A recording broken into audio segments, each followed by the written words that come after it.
Cops, coffee, and donuts were on offer at the Manchester Community Library on Tuesday, June 6th, along with communication.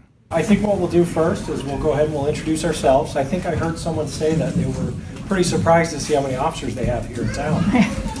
This is just a few of us, but we are fortunate enough to have events like this, to have the community come together and get together and feel free to ask questions anytime. You know, we're not here to speech or stand on our soapboxes or talk politics, anything like that. We're just here to have a good time.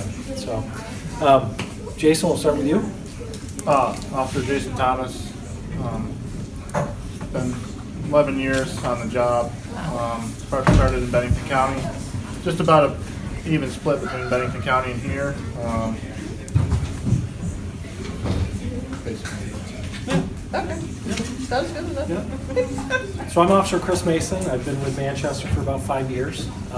Before that, I worked for Woodstock Police Department, and before that, I worked for Rutland County Sheriff's Office. I enjoy it here. I love it here. I always wanted to come down here and work, so I've had that opportunity, and I've loved it since. So. I'm Detective Zimmer, Abby Zimmer. I've been here since I was 19 years old. I was a dispatcher, so 10 years. Hey, I'm Sergeant James Blanchard. I've been in law enforcement for about 11 years. I actually got my start with Jason Thomas at the Bennington Sheriff's Department. I've been with Manchester for about 10 years now. I'm Ryan Madison. Thanks for braving the weather today and coming out. We appreciate it. I'm one of going to want to leave.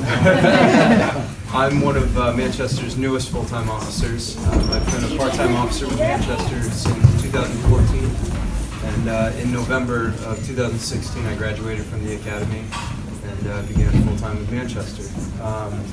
I'm a graduate of Vern Burton, 2002, and then a graduate of Castleton, 2006. So I'm a multi-generational Vermonter, so very into our community. It was a chance for local citizens to get to know up close and personal 5 of the members of the Manchester Police Department who talked about life and work on the other side of the badge. At the same time, the roughly 24 audience members, who fluctuated in number over the roughly 90-minute conversation, advanced some ideas of their own. Anything that you folks see or hear, anything that might be beneficial for us to have the knowledge, certainly contact us, and we can go about investigating that. You know, regardless of what you may, you know, that might be a little petty or whatever. It doesn't matter. Just call us, give us the information, and we'll take it from there. Talk with your neighbors. If you live in an area where there's, you know, you have close neighbors, certainly you can formulate or congregate your own sort of neighborhood watch system. And again, you know, if you see something, certainly say something to us, and we can address it. Even if you folks or one of you are going out of town, certainly give us a call and say, hey, listen, I'm going to be out of the house for X amount of days. Do you mind just checking up on the house? Leave your contact information with the dispatch. That way, if we can check on the house when you're not there, and if we see anything that's off or whatever, we can give you a call. Some dealt with providing the police with basic health information to assist them in case of emergencies. Traffic control and speeding was one topic. We really wanted to focus on the entry points coming into town, which Main Street being the main road through town. You know, coming right into it where it drops to 25, people are continually speeding through this area right through here. So it's a good heads up and reminder to slow down, because you do have a crosswalk right up here for the library and kids getting out of school. We have seen a reduction in speeding through here, as well as up in the village.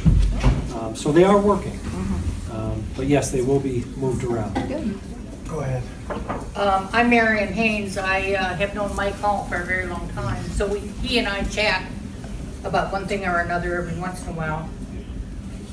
One of the things that he offered to me, and I assume it's available to anybody, for somebody like me who is now a senior citizen and living alone and no family in the area, he had me do a little 3x5 index card with my medical information on it, my contact information, who my doctor is, all that kind of thing. And it's now on file at the police department. Others spoke about the prevalence of drugs and how to counter that, and the interaction with local school children and students. That is the root of most of the property crimes that we deal with. So one way or another, I mean, you can tie most things back to drug use. It's expensive habit, you know, and they have to feed their habit. So they're going to do it any way they can. So. Education. Educating our kids as to the dangers of drugs.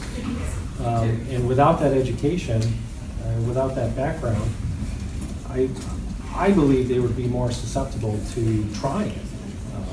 You know, peer pressure, things like that. Well, chances are they're packing inside their vehicles. And if we stop a vehicle, we may not see it or smell it or detect it. So on that aspect, it's very difficult for us, because we're somewhat limited as to what we can do, to detect the drugs coming into town. One of the things that's on the table, but it's certainly not set in stone by any means, is I brought up with the chief about implementing a canine unit here in Manchester, specifically a drug detection dog.